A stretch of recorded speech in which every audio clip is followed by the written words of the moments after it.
Hello friend, स्वागत आहे माझ्या YouTube channel R D pharma मध्ये. आणि मित्रांनो, या व्हिडिओमध्ये आपण डिस्कस करणार जी रेल्वे फार्मासिस्ट मध्ये वॅकन्सी आलेली आहे. तर मित्रांनो, त्याच्या रिलेटेड आता ऑफिशियल नोटिफिकेशन आलेलं आहे. तर मित्रांनो, याच्या आधी आपल्या युट्यूब चॅनलवर ऑलरेडी आपण शॉर्ट नोटीस असेल किंवा न्यूज पेपर मध्ये जे नोटीस आलेली होती फार्मासिस्ट वॅकन्सी बद्दलची रेल्वेची, तर ते आपण ऑलरेडी डिस्कस केलेली आहे. तर मित्रांनो, ऑफिशियल साईटवर जे डिटेल नोटिफिकेशन असतं तर ते नोटिफिकेशन आलेलं नव्हतं. तर आता हे डिटेल नोटिफिकेशन आलेले आहे. तर मित्रांनो, या नोटिफिकेशन मध्ये तुम्हाला काय भेटणार आहे? Application start date, end date आणि एक्झाम पॅटर्न, सिलेबस, फॉर्म कसा भरायचा आहे, कोणत्या कोणत्या गोष्टी रिक्वायर्ड असणार आहेत, एज क्रायटेरिया असेल, या सर्व गोष्टी मित्रांनो या एका पीडीएफ मध्ये तुम्हाला दिसणार आहेत.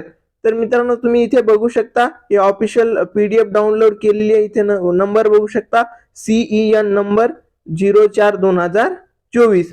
तर मित्रांनो, याच्यामध्ये आपण डिटेल मध्ये बघणार आहेत फार्मासिस्ट वॅकन्सी बद्दलची इन्फॉर्मेशन. तर मित्रांनो, इथे सर्वात महत्वाचं जर बघितलं तर application start date, open date of application. तर मित्रांनो, ऍप्लिकेशन स्टार्ट डेट जी असणार आहे रेल्वे फार्मासिस्ट साठी, तर ती किती असणार आहे? 17 ऑगस्ट 2024. तर मित्रांनो, 17 ऑगस्ट 2024 पासून तुम्ही या रेल्वे फार्मासिस्ट साठी अप्लाय करू शकता.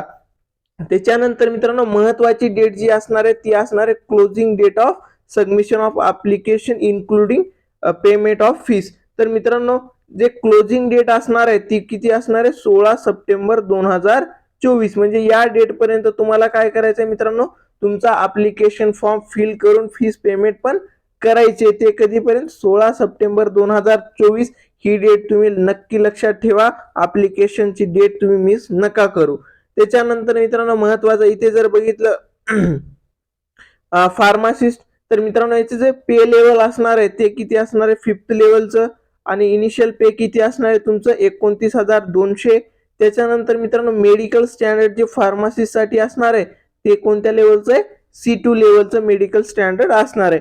आणि त्याच्यानंतर मित्रांनो, सर्वात महत्वाचं म्हणजे एज क्रायटेरिया जो 1/1/2025 पर्यंत तुमची जी एज असली पाहिजे ते किती? 38 वर्षपेक्षा कमी असेल. म्हणजे जनरल कॅटेगरीसाठी जर एज बघितली तर इथे तर 20 ते 38, म्हणजे 38 पेक्षा जर एज तुमची कमी असेल तर तुम्ही ऍप्लिकेशन फॉर्म भरू शकता. जर 38 पेक्षा एज जास्त असेल आणि तुमची कॅटेगरी जर असेल तर ते एज कॅटेगरी मध्ये पण थोडस रिलॅक्सेशन भेटणार आहे. आणि हे कॅल्क्युलेशनची डेट जी असणार आहे 1/1/2025 असणार आहे.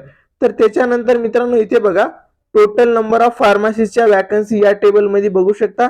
246 टोटल वॅकन्सी इथे असणार आहेत. याच्यानंतर जे डिटेल खाली इन्फॉर्मेशन दिलेली आहे, इम्पॉर्टंट इंस्ट्रक्शन दिलेले आहेत.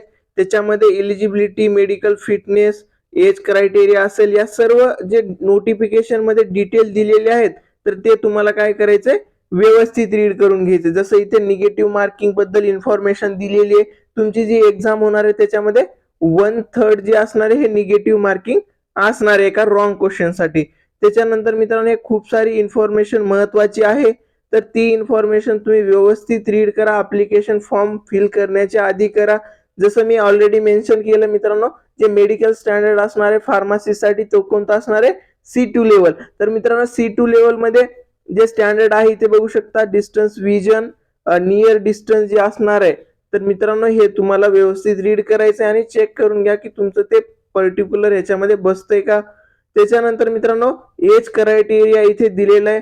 20 ते 38 जनरल साठी आहे. त्याच्यानंतर मित्रांनो, तुमची जर कॅटेगरी असेल तर इथे कॅटेगरी जसं EWS असेल, OBC असेल, SC ST, तर यांच्यासाठी जे रिलॅक्सेशन भेटतं तर ते पण या टेबलमध्ये इन्फॉर्मेशन दिलेली आहे.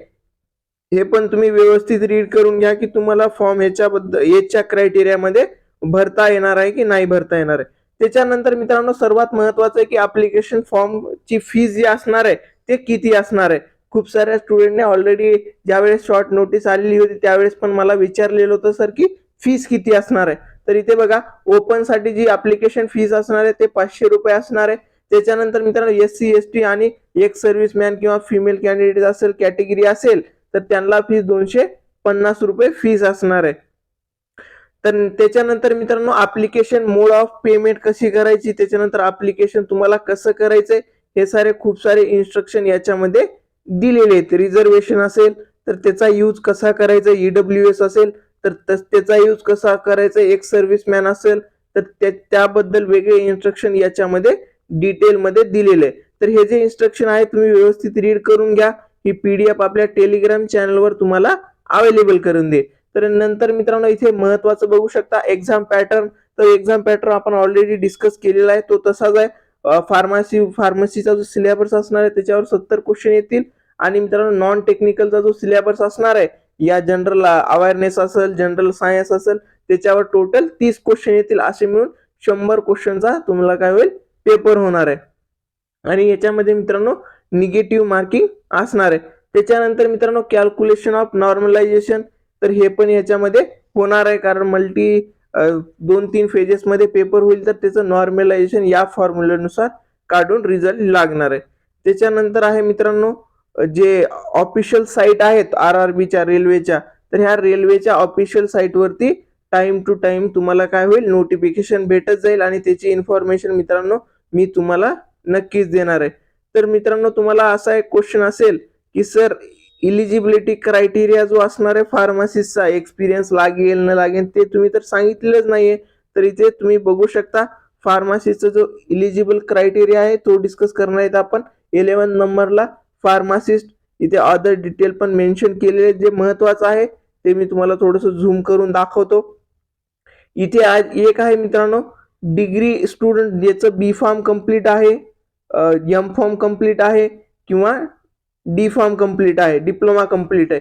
हे सर्व स्टुडंट काय असणार आहेत मित्रांनो, याच्यासाठी इलिजिबल असणार आहेत. आणि मित्रांनो या एक्झामसाठी कोणताही एक्सपिरियन्स डिप्लोमा स्टुडंटसाठी किंवा डिग्री स्टुडंटसाठी रिक्वायर्ड नसणार आहे.